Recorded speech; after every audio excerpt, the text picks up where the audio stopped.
예수님께서는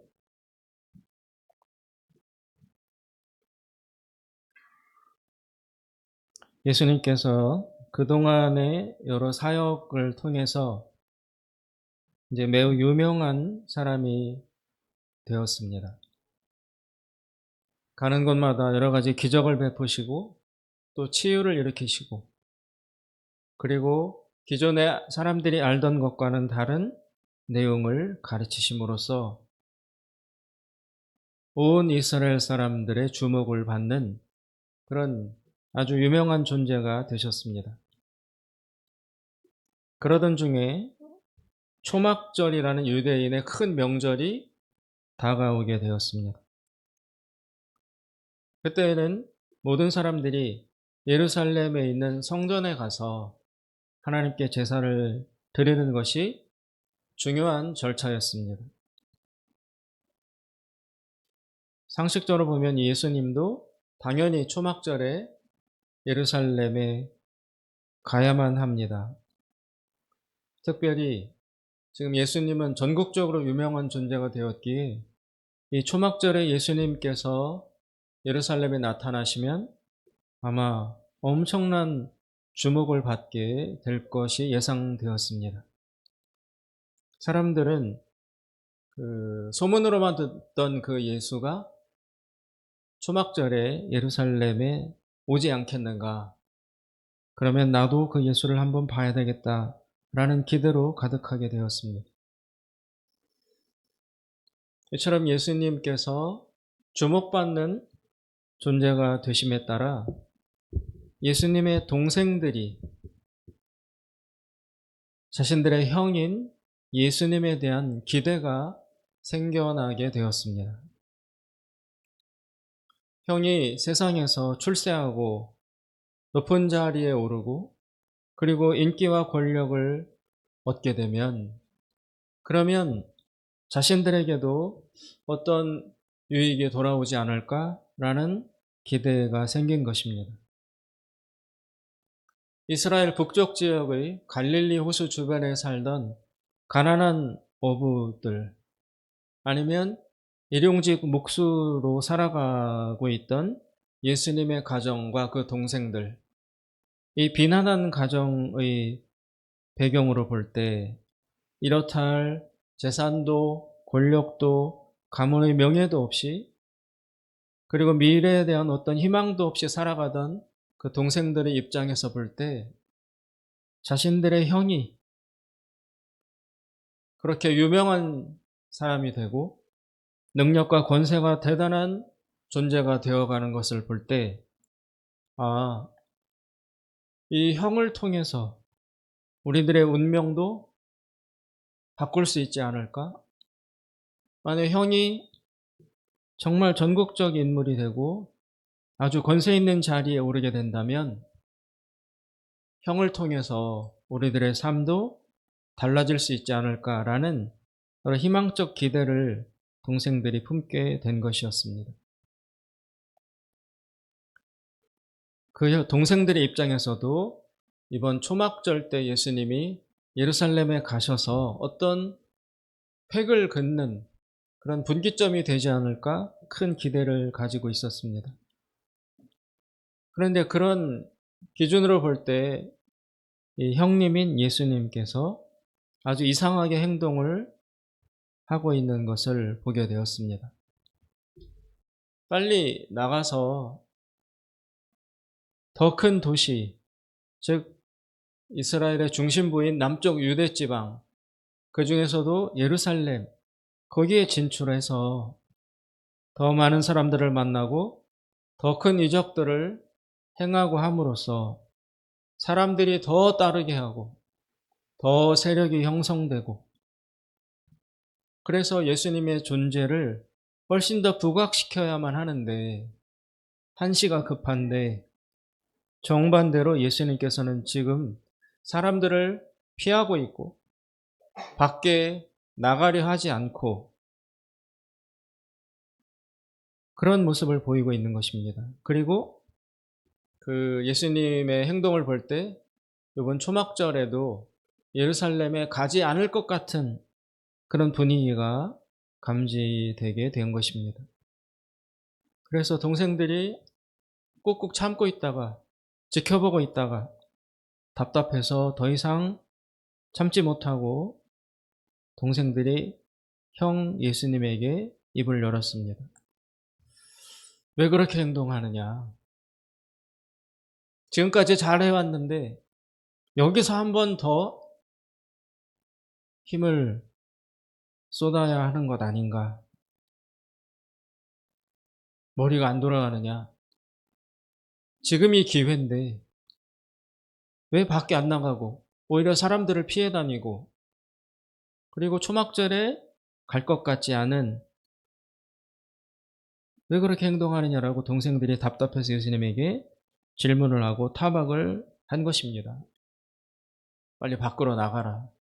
나가서 더 많은 사람들을 만나고 큰 세력을 모아라. 이번 초막절이 기회다. 그렇게 예수님에게 재촉을 하는 것입니다. 그런데 반면에 예수님께서는 초막절에 예루살렘에 가지 않겠다라고 분명히 명시하셨습니다. 이런 예수님에게서 우리는 새로운 인간을 보게 됩니다. 예수님은 상식적으로 행동하지 않습니다. 그리고 현실적으로 행동하지 않고 계산적으로 행동하시지 않습니다. 그냥 평범한 사람들이 볼 때는 불합리하게 보이기도 합니다. 그러나 바로 이 점에 예수님의 위대함이 있고 예수님의 독특성이 있다고 할 수 있을 것입니다. 예수님은 여러 가지 정체성을 갖고 계신데 첫째는 하나님의 아들이십니다. 두 번째는 하나님이 보내신 분입니다. 하나님의 메신저입니다. 예수님이 이 땅에 오신 데에는 하나님의 특별한 목적이 있었습니다. 여러 가지가 있겠죠. 오셔서 인간의 죄를 대속하시기 위해서 결국 십자가에서 죽으시는 그 중요한 사명이 있었고, 두 번째는 하나님이 누구신지를, 하나님이 어떤 분이신지를 보여주시는 그런 사명을 예수님은 가지고 있었던 것입니다. 하나님은 영이심으로 보이지 않습니다. 우리는 육을 가진 존재이지만 하나님은 영이시기 때문에 사람들에게 보이지 않습니다. 그래서 사람들이 하나님을 알기가 어렵습니다. 눈에 보이고 서로 말을 주고받을 수 있다면 분명히 하나님을 모든 사람들이 알 수 있을 것입니다. 그런데 하나님은 인간의 눈에 보이지 않습니다. 그리고 육체적으로 경험되지 않습니다. 그래서 사람들이 하나님을 알기가 어렵습니다. 거의 아는 것이 불가능하다고 할 수 있습니다. 그래서 하나님께서 예수님을 보내신 것입니다. 복음서에 보면 사람들이 예수님께 찾아와서 하나님을 내게 보여달라. 너가 하나님의 아들이라면 하나님을 우리에게 보여달라. 보여주면 믿겠다. 지금 우리 시대에도 사람들은 그런 요구를 많이 합니다. 하나님을 나에게 보여주면 내가 당장이라도 믿겠다. 그것은 모든 사람들이 하나님에 대해서 알고 싶어하고 또 궁금해하고 하나님을 알기를 원한다는 갈망이 담겨있는 표현이라고 할 수 있습니다. 그런데 하나님은 우리 눈에 보이지 않습니다. 그렇게 사람들이 예수님께 와서 하나님을 보여달라고 말할 때 예수는 이렇게 대답하셨습니다. 나를 보면 하나님을 알 수 있다. 나를 봄으로써 하나님이 어떤 분이신지를 알 수 있다. 라고 대답을 하십니다. 즉 따라서 예수님은 보이지 않는 하나님이 어떤 분이신지를, 어떤 성품과 어떤 인격과 또 어떤 특성을 가지고 계신 분이신지를 그 하나님을 보여주는 계시적 존재로 이 땅에 오셨다는 것입니다. 그래서 예수님은 중요합니다. 우리도 하나님을 직접 눈으로 볼 수 없습니다. 답답합니다. 그 하나님을 어떻게 우리는 알 수 있을까? 하나님이 어떤 분이신지를 우리는 어떻게 알 수 있을까? 그러면 그때 우리는 예수님을 보면 됩니다. 예수님께로 가서 예수님이 하시는 행동과 예수님의 성품과 인격을 봄으로써 그 예수님을 통해서 하나님이 어떤 분이신지를 알 수 있게 되는 것입니다. 그래서 예수님은 그런 점에서 중요한 분입니다. 예수님이 가지시는 여러 가지 그 의미와 또 기능과 역할이 다양하게 있지만 예수님이 오셔서 이 땅에 하셔야 되는 여러 가지 사명이 복합적으로 있지만 그 중에 한 가지 중요한 것이 무엇이냐면 하나님이 누구신지를 보여주시는 계시적 존재다. 하나님이 어떤 분이신지를 드러내는 그런 사명을 예수님은 띠고 이 땅에 오셨다. 따라서 예수님을 봄으로써 하나님을 알 수 있다. 그렇기 때문에 예수님이 하시는 행동과 말은 하나하나가 다 중요하고 의미가 있는 것입니다. 오늘 본문에 나오는 예수님이 이렇게 하시는 행동, 오늘 본문을 통해서 예수님이 하시는 말씀, 그것 하나하나가 다 그것을 통하여 하나님이 어떤 분인지를 알 수 있게 해주신다는 의미에서 중요하다는 것입니다. 그래서 예수님은 오늘 보면 사람들의 상식적 기대와 현실적인 기준, 또 사람들의 계산과는 다르게 행동하고 있다는 것을 알 수 있습니다. 동생들까지 심지어 지금 기회가 좋잖아. 얼마나 많이 지금 인기가 오르고 있는데 지금 나가야지. 지금 더 많이 보여줘야지. 그래야 모든 사람들이 당신을 추종하지.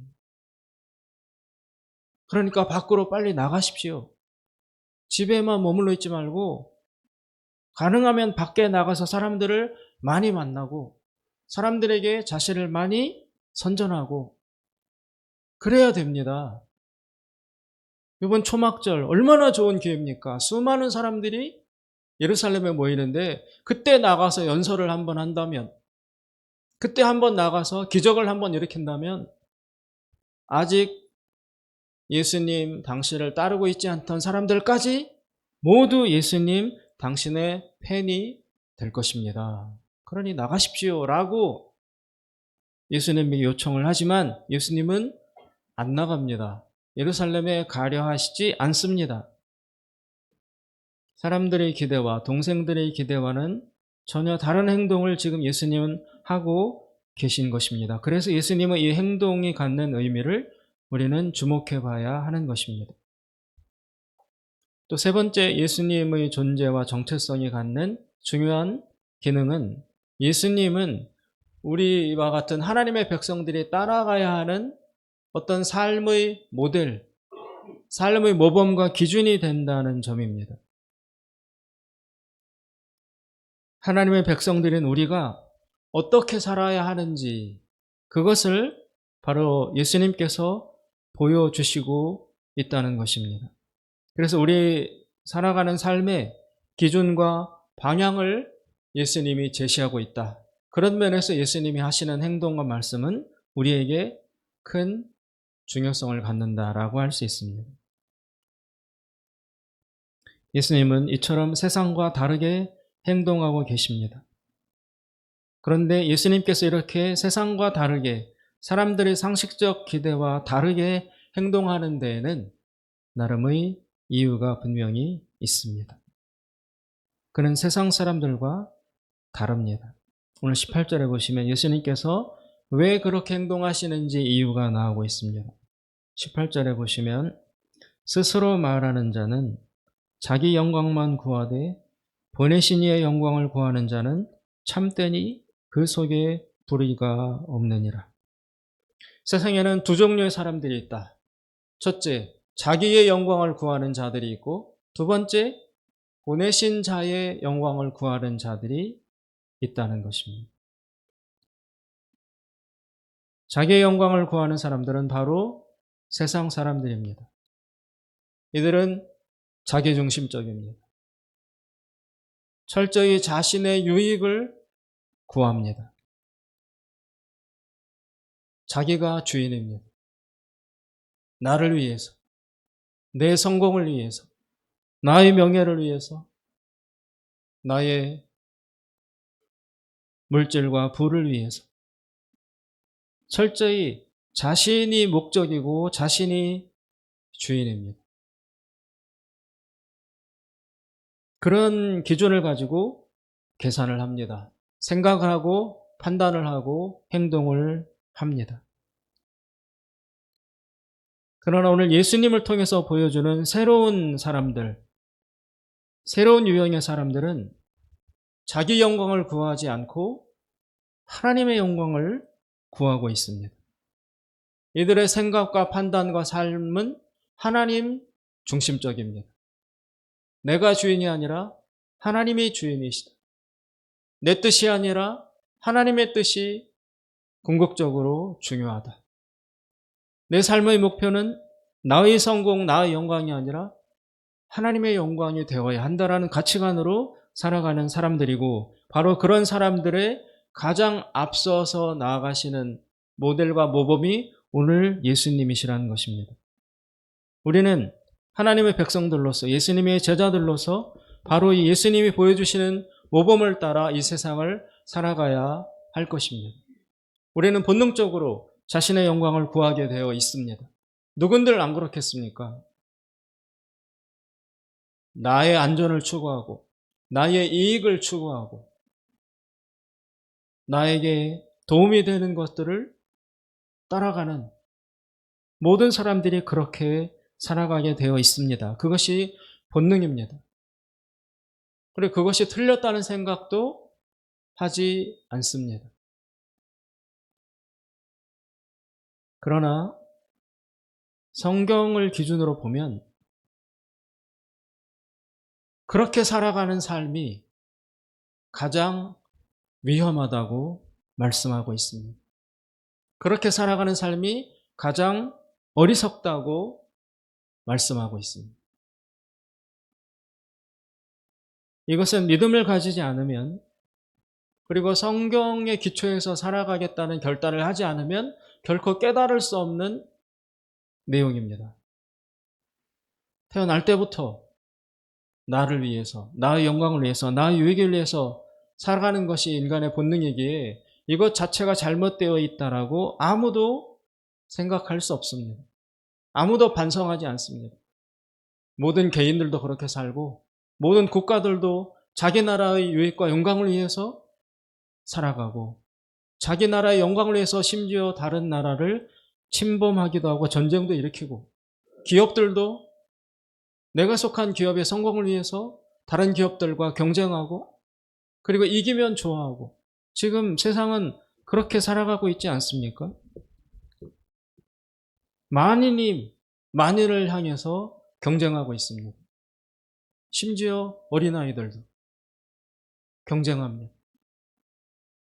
공부든 체력이든 집안 배경이든 능력이든 실력이든 외모든 아주 어릴 때부터 내 영광을 위해서, 나의 성공을 위해서, 나의 이익을 위해서 다들 온 힘을 다해서 엄청난 경쟁 속에서 살아가고 있습니다. 어른들은 더 할 나위 없습니다. 그리고 그것이 틀렸다는 생각도 하지 않습니다. 누구나 이렇게 살아가지 않나? 그리고 내가 내 영광 추구하는 게 뭐가 잘못이야? 내가 성공하고자 하는데, 내가 잘 되고 출세하고 높은 데 올라가고 부자가 되고 이렇게 하려는 게 뭐가 잘못이야? 라고 생각을 합니다. 그러나 성경은 그렇게 사는 삶이 가장 어리석은 삶이고 가장 위험한 삶이라고 경고하고 있습니다. 결코 깨닫기 쉽지 않은 하나님의 말씀입니다. 그 반대편에 예수님을 필두로 하여 보여지고 있는 자기 자신의 영광이 아니라 하나님의 영광을 구하며 살아가는 사람들이 있습니다. 이들은 자기 중심적이 아니라 하나님 중심적입니다. 자기가 기준이 아니라 하나님이 기준이십니다. 이렇게 하나님 중심으로 살아갈 때 인간은 가장 안전할 수 있다, 가장 지혜로울 수 있다라고 신구약 성경 전체가 통틀어서 이야기를 하고 있습니다. 저는 최근에 저 자신을 살펴보고 저 자신을 관찰하고 저 자신을 통찰해 볼 때 오늘 말씀과 연관된 그런 생각을 하게 되었습니다. 제가 저를 잘 들여다보니까 제가 하는 행동과 생활을 잘 살펴보니까 저는 저 혼자 둘 때 가장 위험하더라고요. 저 혼자서 생각하고 저 혼자서 판단하고 그럴 때 이것이 가장 최선이고 가장 지혜롭고 가장 빠르고 가장 유익된 길이라고 나 혼자서는 찾아가는데 그리고 추구해 가고 실행해 가는데 그러나 그 결과를 보면 꾸준히 관찰해 보니까 저 혼자서 했던 생각과 판단과 결정들 그것이 저를 가장 위험하게 만들고 있었다는 것을 발견하게 되었습니다. 분명히 저도 많이 계산하고 많이 관찰하고 많이 생각해보고 그리고 내려서 하는 판단과 실행들인데 그게 최선이라고 했던 행동들인데 그러나 지나놓고 보니까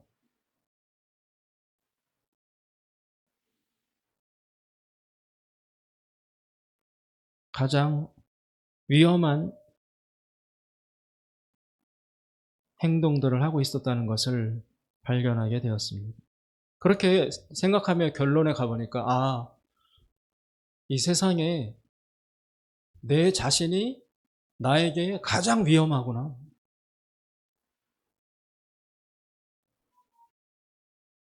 저도 본능적으로 나를 지키고 나를 안전하게 만들고 나에게 가장 편안하고 유익이 되는 길을 찾아가고자 그렇게 생각하고 판단하고 행동했던 것인데 그런데 지나놓고 보고 결과를 보니까 아니더라는 거예요. 자꾸만 실수를 하고 자꾸만 왜곡되고 자꾸만 치우치고 결과가 좋지 않고 더 나빠지고 그런 일련의 과정들을 종합해 볼 때 나에게는 내 자신이 가장 위험한 존재구나. 내가 나를 가장 위험하게 만들고 있구나. 내가 나를 가장 어리석게 만들고 있구나. 나도 잘하자고 했던 행동들인데 그런데 결과를 보면 그렇지 않아요.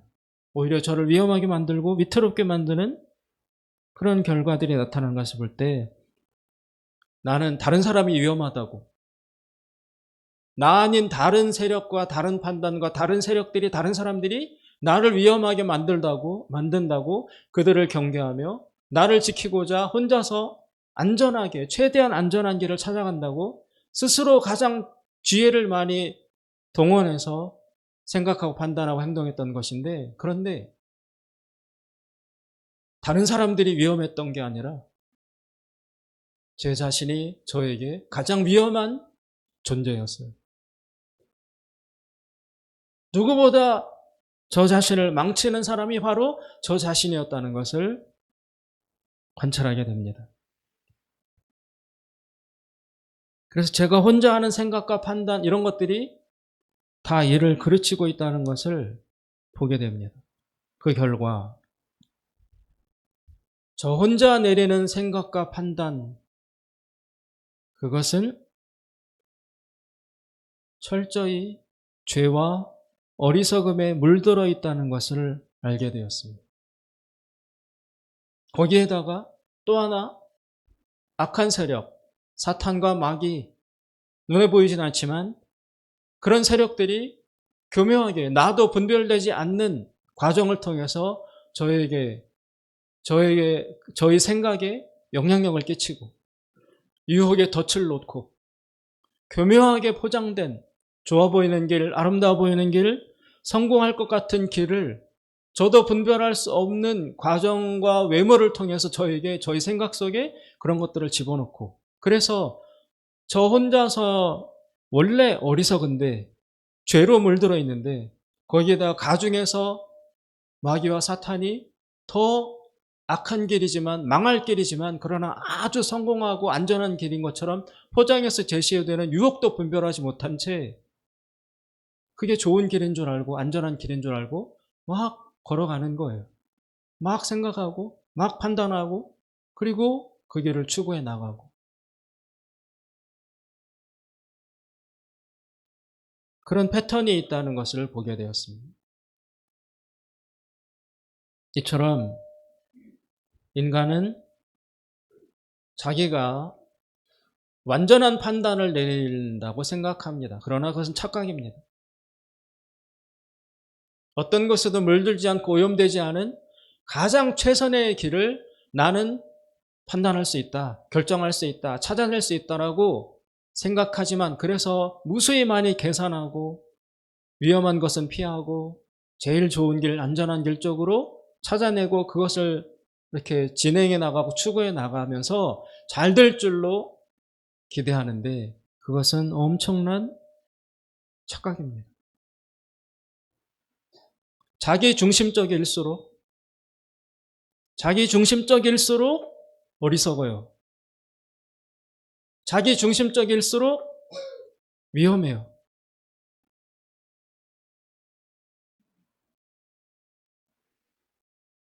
가장 안전하다고, 이만하면 완벽하다고 자기 혼자 생각에서는 다 설명이 되고 계산이 나오고 안전해. 그래서 시도하는 건데 그것은 속는 것입니다. 인간의 자기중심적인 자기 혼자 하는 생각은 결코 완전하지 않습니다. 결코 안전하지 않습니다. 오히려 어리석고 오히려 죄에 물들어 있고 오히려 마귀와 사탄에게 속는 그런 생각일 가능성이 매우 매우 높습니다. 따라서 자기 혼자서 하는 생각과 판단은 엄청나게 위험하다는 것을 깨달아야 합니다. 그러면 대안은 무엇인가? 반드시 우리의 생각과 판단은 하나님과 연결되어 있어야 합니다. 내 혼자 결정하는 것이 아니라 반드시 하나님과 연결된 상태에서 생각하고 판단하고 결정을 내려야 합니다. 모든 지혜는 하나님께로부터만이 내려오기 때문에 그렇습니다. 야고보서에 보면 내 형제들아 속지 말라. 각양 좋은 것과 이런 것들은 다 하나님에게서 빛들의 아버지로부터 내려오는 것이다. 사람에게서 나오지 않는다. 너 속에서 그런 지혜가 솟아나지 않는다. 인간은 죄인이므로 어리석음에 물들어 있고 죄에 물들어 있고 마귀와 사탄의 영향력하에 놓여있기 때문에 혼자서 스스로 하는 판단과 생각은 절대로 지혜로울 수 없다. 형제들아 속지 말라. 모든 선한 것들과 좋은 것들은 하늘에 계신 빛들의 아버지로부터 내려오는 것이다. 그러면서 야고보가 예를 들잖아요. 너희들 중에 이렇게 생각하는 사람들이 있다. 내가 어떤 도시로 가서 몇 년 동안 장사와 사업을 해서 돈을 벌겠다고 이런 훌륭한 계획을 가지고 있는 사람들이 있는데 그것 위험한 것이다. 그렇게 되지 않는다. 너희 생각과 기대대로 결코 풀리지 않는다. 하나님에게 구하라. 너희 중에 지혜가 부족한 자가 있거든 꾸짖지 아시고 후회 주시는 하나님께 구하라. 그러면 하나님이 주시리라 라고 야고보가 분명히 야고보서 1장에 약속합니다. 지혜는 하나님에게만 있습니다. 따라서 우리는 모든 것을 판단하고 생각할 때 나 혼자서 깊이 골똘히 생각하고 연구하고 찾아보고 그리고 숙고하고 됐다 이럴 것이 아니라 반드시 우리의 생각이 하나님과 연결되어 있어야 합니다. 그래야만 바른 판단, 바른 생각을 할 수 있습니다. 인간의 생각은 오염되어 있기 때문에 어리석음에 물들어 있기 때문에 결코 자기 혼자 스스로의 능력을 가지고는 바른 판단, 옳은 생각을 할 수가 없습니다.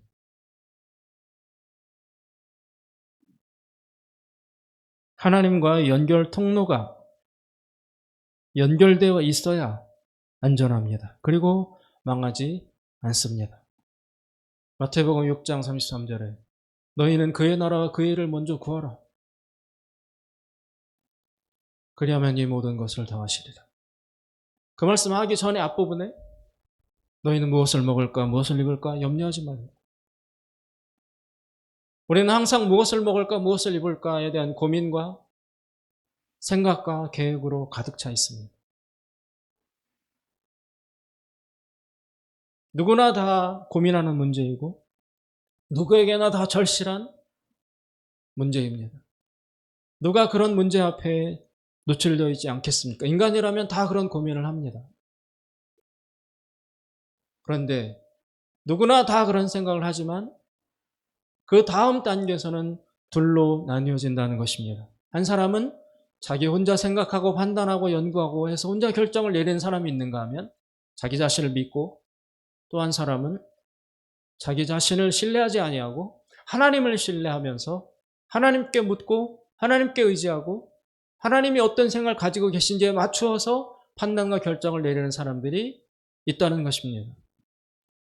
시작은 똑같지만 그리고 금방 그 결과가 나타나지 않지만 길게 보면 두 사람의 인생 그리고 그 삶의 결과는 완전히 달라지게 되는 것입니다. 시편 1편 복 있는 자는 주야로 하나님의 말씀을 묵상하고, 그리고 이런 사람은 시냇가에 심기운 나무와 가도 같이 사시사철 결실하고 열매를 맺고, 그러나 악인은 그렇지 않으며 하나님을 멸시하는 자, 하나님을 멀리하는 자, 하나님의 말씀을 무시하는 자, 바람에 나는 겨와 같이 될 것이다.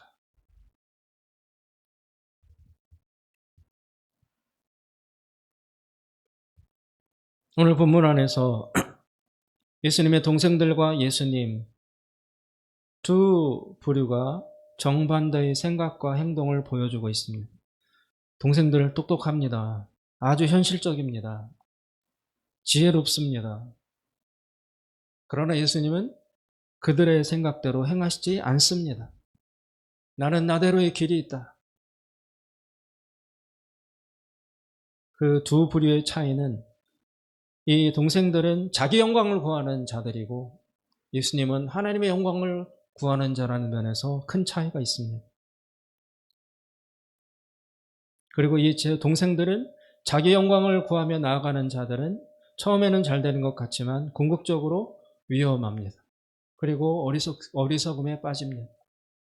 예수님이 내 영광이 아니라 하나님의 영광을 구하면서 하는 생각과 판단이 결국 옳았다는 것이 나중에 입증이 됩니다. 사랑하는 여러분,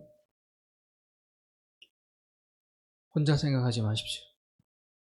혼자 결정하지 마십시오. 반드시 하나님과 연결된 상태에서 생각하고 판단하고 행동해야 합니다. 그래야 안전하고 그래야 지혜롭습니다. 하나님을 생각하십시오. 하나님은 어떻게 보시는지 물어보십시오. 하나님에게 비추어 보십시오. 그러다 보면 자연스럽게 기도를 하지 아니할 수 없습니다. 자연스럽게 하나님을 찾지 않을 수가 없습니다.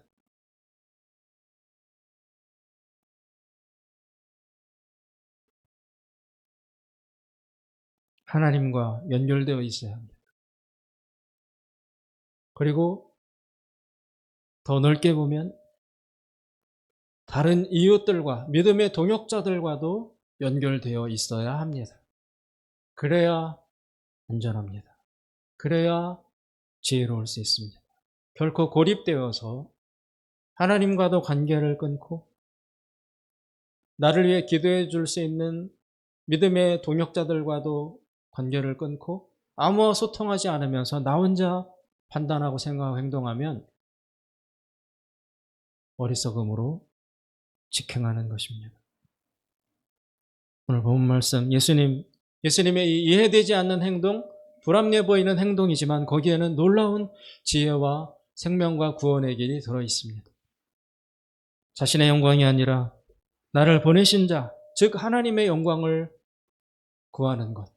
이것이 바로 우리 그리스도인들이 예수님을 모범으로 삼아 따라가면서 행해야 될 삶의 지혜라고 할 수 있습니다. 우리 다 같이 이 지혜의 길을 걸어 나가시기를 예수님의 이름으로 축원드립니다. 기도하겠습니다. 자비로우신 하나님 아버지, 세상에 살면서 늘 무엇을 먹을까, 무엇을 입을까, 어떻게 하면 안전할까, 우리는 많은 고민이 있습니다.